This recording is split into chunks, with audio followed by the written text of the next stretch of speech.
Good morning and welcome to the Wednesday, June the 15th, 2016 edition of the podcast. I'm your host, the diligent, vigilant, meticulous, sagacious, conscientious, analytical, methodical individual, the Chiseled Adonis.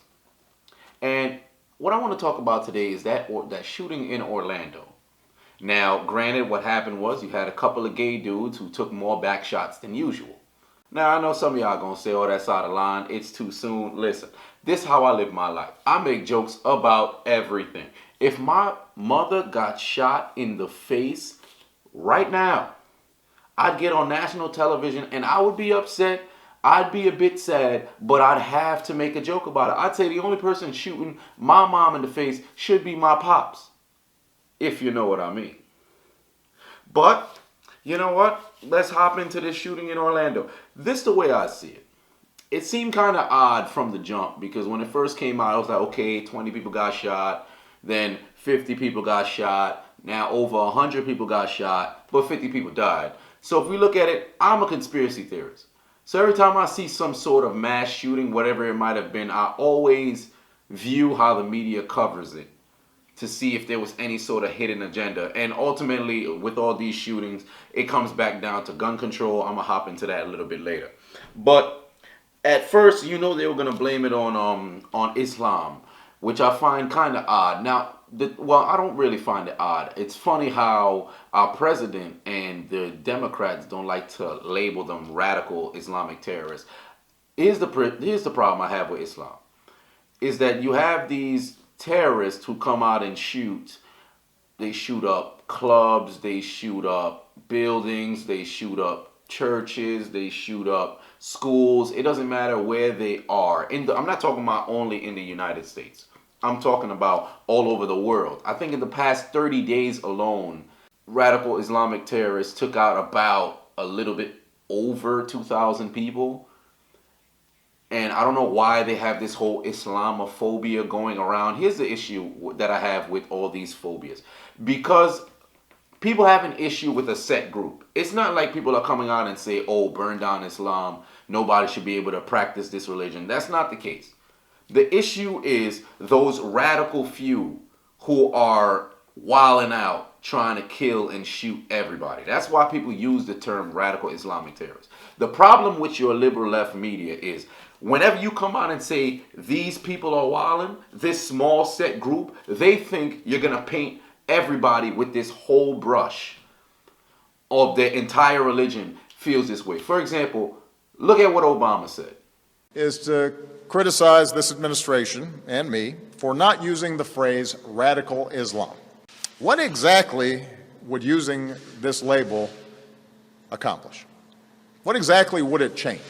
So if someone seriously thinks that we don't know who we're fighting, over 1 billion Muslims around the world who reject their crazy notions. And if we fall into the trap of painting all Muslims with a broad brush and imply that we are at war with an entire religion, then we are doing the terrorist work for them. Now, Obama came at Trump saying Trump is painting the entire Muslim religion as bad and they're all terrorists and they need to go. Well, let's do a little bit of history on Muslims in the United States when it comes to acts of terror. If you look at these acts of terror from outside sources coming in, majority of them have been Muslim over the past 15 years. So if Trump were to come out and say, hey, we need to monitor these people who are coming into the nation, he's not saying anybody who is Islamic shouldn't be able to come in. It's just a matter of let's do a little bit of background checks. Let's observe these people before we let them become naturalized and become nationalized in our sovereign land, which seems kind of odd to me that somebody would be opposed to that. It seems as if anything you say, they take it on a broad spectrum and take it and run with it. Just like the whole thing with immigration, where when Trump would say something about illegal immigrants, and then all of a sudden everybody thinks he has a problem with immigrants, period. Now me, I'm not this huge Trump guy. I'm not. I would just rather have Trump over Hillary, tell you the truth.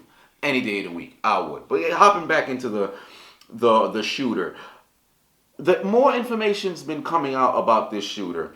I can't remember his name. I could look it up, but I'm a bit too lazy to look it up right now. But the shooter in Orlando, originally it was supposed to be some regular Islamic guy, Arabic descent, just came in, shot up the place. Now, he's married. Well, he was married because he's dead now. He's married and he had children. But what seemed odd to me was the more and more people who attended this nightclub came out and said he was a regular there. It wasn't for a couple of days, it wasn't for a couple of months, for a couple of years. This shooter was a regular there. What does that insinuate? That he was probably on the down low. You never know. There ain't no straight people who go to a bunch of gay clubs and gay bars and just hang out, talk about my friends are here. No, that's not the case. You're probably gay yourself. And if we think about those who are in the closet, there, how many politicians, how many people have you seen? Athletes, where you can have this person be married, this person can have children, this person can be in an active relationship, this person could be in an engagement, and they could go X amount of years with a party of the other sex. And then when they'll finally come out and say, oh, I'm gay. And then everybody takes it as surprise. But usually the person they're with doesn't get surprised. They knew it all along. This individual must have probably been gay and been afraid to come out. There's been several homosexuals who have been gay in the closet and they've been afraid to come out because of the backlash that can happen. Now, if your family's Islamic and you know how Islam and majority of religions are about homosexuality, how can you come out? You can't, because it'd be too big of a strain on yourself, your family, how your peers view you. So this individual probably tried to be gay on the low, and it came to a point where he couldn't take it no more. Now, I'm not defending the man's actions, but let's look at, if we're going to give people or give an analysis on what's been happening with all these shootings, all this other stuff, some people got to get checked for mental illness. Now, I'm not the guy who always says, oh, if somebody comes out and kills somebody, maybe something's wrong with them mentally. But if we're going to do it for some, we need to do it for all of them. It's either all or nothing. We can't just pick and choose who gets to have a mental illness and who doesn't. Like for me personally, when I look at gangs, people in the army, militias, anything like this, any coups that are organized, one thing that I look at is some of the people have a motive, a real motive behind, I want to protect my family, I want to be able to protect myself, I want to be able to serve my country. But majority of these people, they just don't know what the hell they want to do, and they're trapped and lost, and they don't know what the hell they think about things. They've always been told what to do, just like when your media comes on as straight up propaganda. You have them, they tell you what to feel, what to think, what you're supposed to see, how you're supposed to have a perspective about things, rather than give you the free will to think for yourself. Now, if you think on the opposite of what the narrative is in the collective, you're seen as an oddball, you're seen as a bigot, you're seen as some sort of idiot who doesn't know what the hell they're talking about. Now, dealing with this shooter, I look at it like the man was probably straight up gay and afraid to come out, and then he just needed, he lost all control and wanted to leave the world, so he decided, I'm gonna take some people with me. And the story that there was a young girl, a young black girl who was inside the club, and they actually took some time to interview her. I believe she was in the hospital bed. I think she got shot in the leg while she was in the bathroom. But she said something about how he addressed the blacks inside of the club, and this is what she said. And after that, he even spoke to us directly in the bathroom. He said, "Are there any black people in here?" I was too afraid to answer, but there was an African American male in the stall where most of my body was, majority of my body was, had answered, and he said, "Yes, there are about 6 or 7 of us." And the gunman responded back to him saying that, "You know, I don't have a problem with black people. This is about my country. You guys suffered enough." And he made a statement saying that it wasn't about black people. This isn't the reason why he was doing this.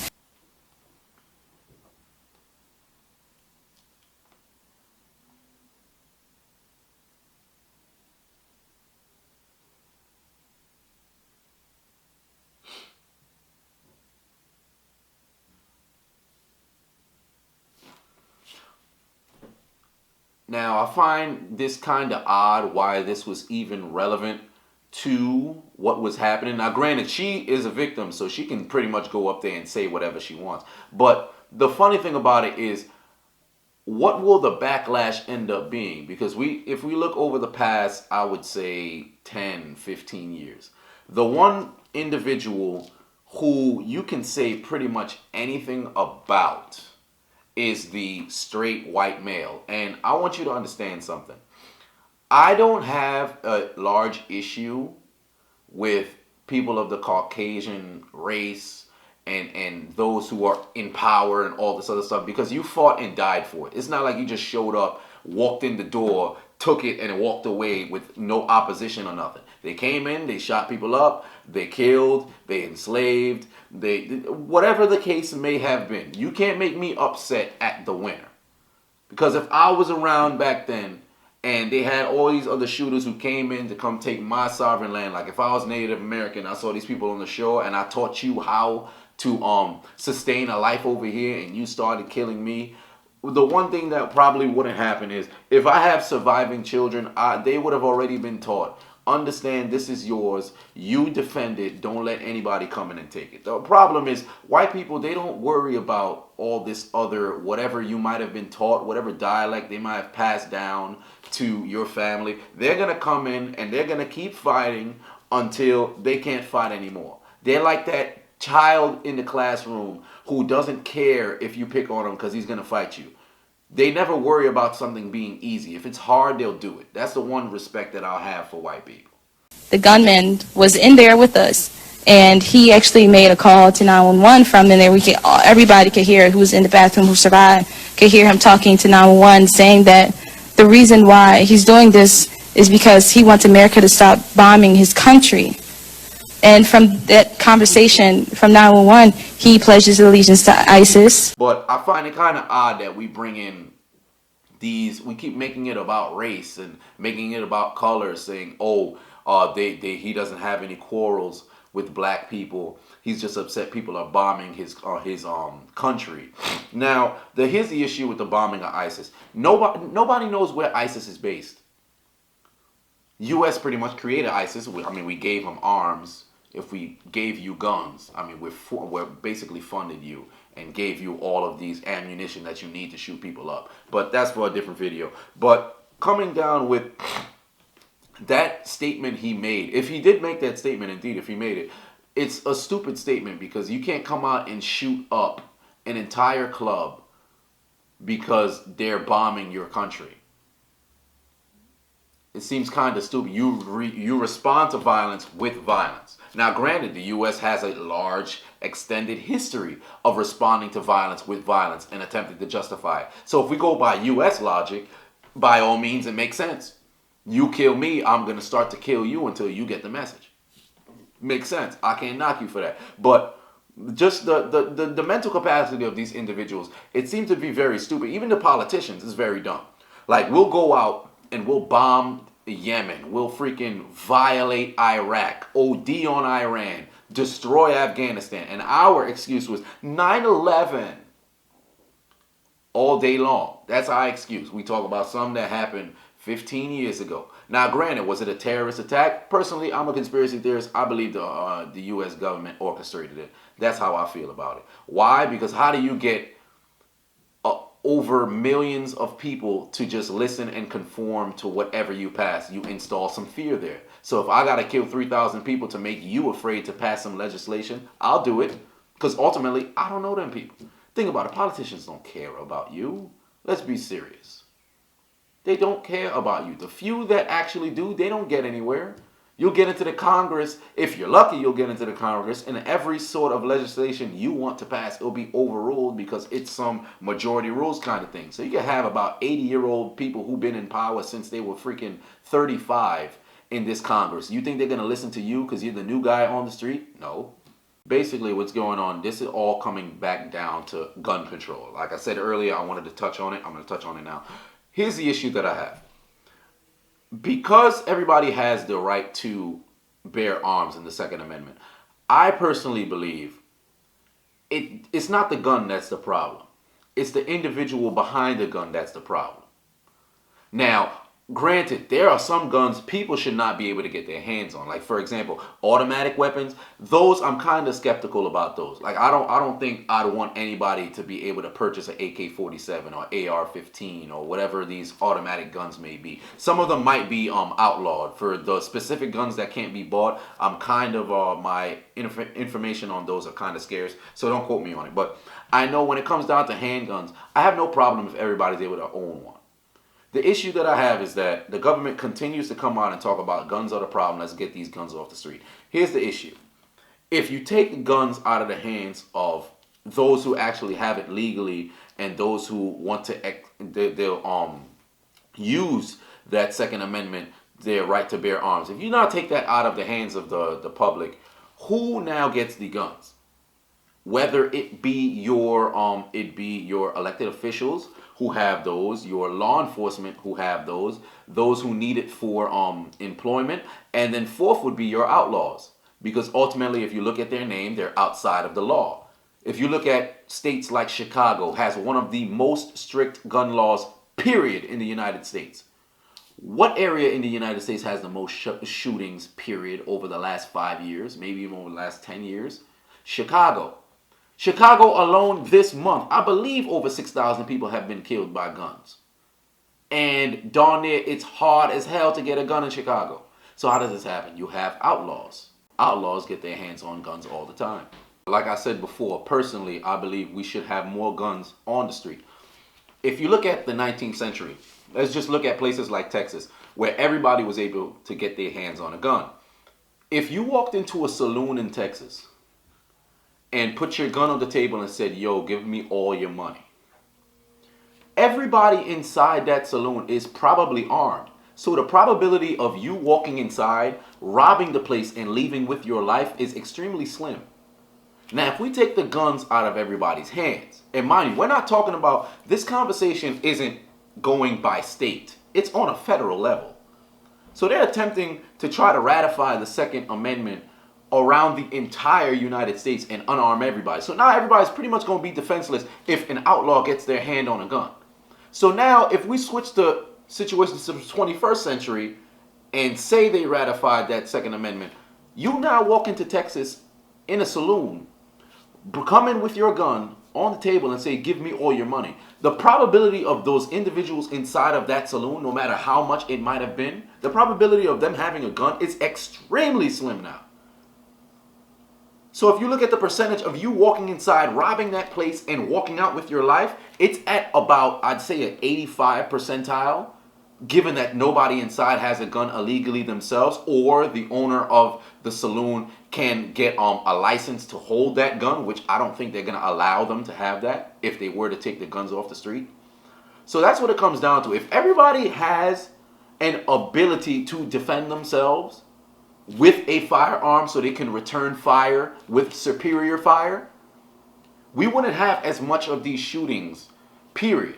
The only issue, humans, not even just humans, just logically, why would I go into a situation where I know I might lose my life as well? To where I'm sure, or I can't even really say sure, but it's more of a 60-40 kind of deal, or maybe even a 70-20. 70-30 kind of deal, where if I'm holding a firearm illegally and I go into let's say I go into a bodega, the percentage of the people being in a bodega who would actually have a gun is extremely slim. So if I walk in there, I'm not guaranteed to walk away with my life and the money from inside the bodega, but it's a higher probability to where if everybody was armed and everybody had a gun, I'd be able to go in there and rob the place. That's the way that I see it. It's almost like the concept of nuclear weapons. If we gave every nation a nuclear weapon, do you think there'd be any sort of bombings? Do you think there'd be any invading? No. Because this person would openly threat and say, yo, I will blow up your entire fucking city. I'll blow up your entire state, your entire nation. Now, granted, every nation can say, oh, I'll do the exact same to you.